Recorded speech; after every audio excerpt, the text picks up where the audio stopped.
Hey friend, my name is Ian and welcome to my Start Animating YouTube channel. I'm the guy that helps aspiring animators who never animated before and take them from zero right up to working on their very own animation projects like short films or web series or whatever they want to work on within 13 weeks. So if that sounds interesting to you, then make sure you hit that subscribe button and also click on that little notification bell so that you can get notified every week when I upload a brand new video. Now, as I've mentioned, the purpose of this channel is to help beginner animators, those who are just starting out. And today I want to focus on 3 things that beginners can't see when they animate, mistakes that they make and they just can't see it. So we're going to look at 3 things, and then I'm also going to, with each one of them, I'm going to give a solution. Okay, so it's very important to watch through the entire video, and it will really help you to get almost like systems in place right from the beginning that you can start from today implementing to avoid you falling into these 3 traps. It will really, really help your animation. So the first one is they don't know what to look for. Okay, so this sounds so stupid, but believe me, it's actually a big thing. So what does it mean? Okay, so if you animate and you don't know what you are doing wrong, then how are you gonna spot your mistakes? It sounds so obvious. Now, in animation, I actually created a video on this a few weeks ago, so I'll put a link right up there so you can check it out. So it is something called the animation eye. It is something that you need to develop over time. It's not something that you just have. It is something that you need to develop. So what does it mean to have an animation eye? So basically what I do is when I first of all, I love watching animations. Okay. But a lot of the times when I watch animations, I don't watch it for the entertainment purpose like I would watch any movie. I would watch and study the animations. I would see how do they do things? How does characters react? How does 2 characters react with each other with dialogue? All those kind of things. So I really study animation. And after a while, you're going to see how other animators do things, and you're going to start to spot them. And when you animate, you know exactly what to do. To give you guys a quick example of how this applied to me, I'm self-taught. I taught animation myself over the years. And right in the beginning, my first animation I ever did is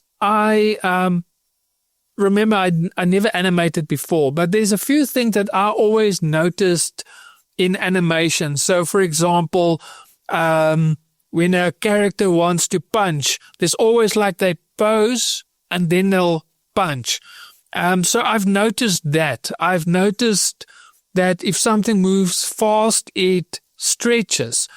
And so I just applied those things because I saw it in other animations. And then only later on my animation journey, I learned the 12 principles of animation, and I realized, okay, these things that I've learned, the one is anticipation, the other is squash and stretch. And so I've learned, okay, so I've actually learned some of the 12 principles of animation simply by studying other animations. And that's how you develop an animation eye. You start to see things, what other animators are doing, and then you just apply it to your own work.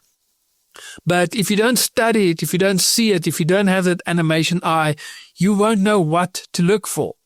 So that's the first thing. You don't know what to look for, and how to solve it is to study other animations, see what other animators do, and then develop your own animation eye, because you're going to see things completely different. When you animate, you know what to look for.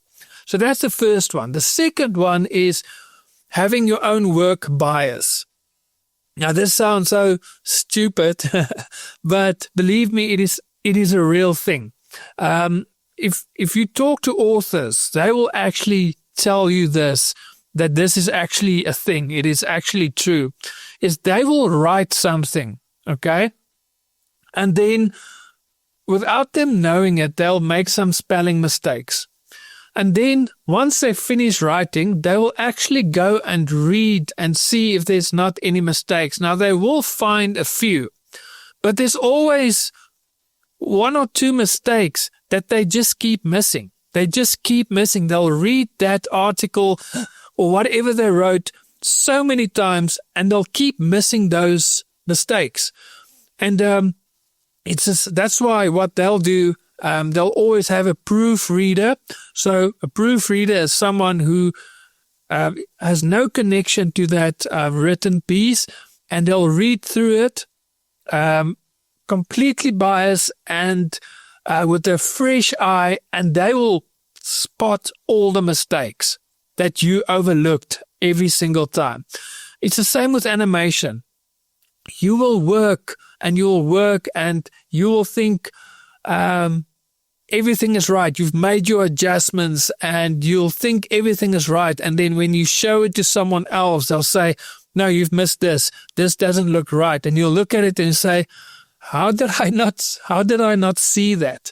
And that's why it is always important to get someone that you trust, that you can always just ask for feedback. One tip, don't go on Facebook groups to ask for feedback.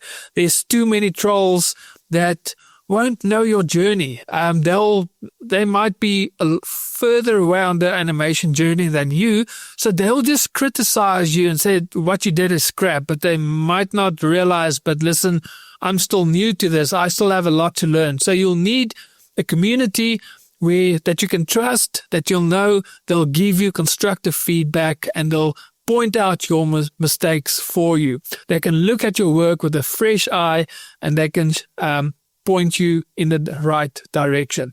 So the second one is to have your own work bias, and the way to solve it is get someone you trust that can give you feedback on your work.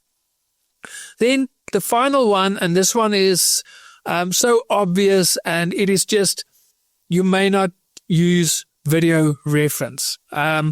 This is something that a lot of animators don't do. It's a mistake I've made in the beginning. When I animate, I just think, okay, this is how the character is supposed to move. So I just block it out, and then I'll animate it because according to me, this is how the character should move. And then when I finish, it just doesn't look right. And then if I film myself doing that exact same thing and I look back at it, I realize, no, but that's not how the body moves. I was completely wrong. So it's always important to to film yourself, to get video footage. This is something Disney did back with, in the early days with Snow White and the Seven Dwarfs. They filmed almost the entire film. They use so much video reference. Even today, animators, they film themselves. It is the best way to learn. And to study video footage is also crucial for two things. It will help develop an animation eye because you start to know how the body moves.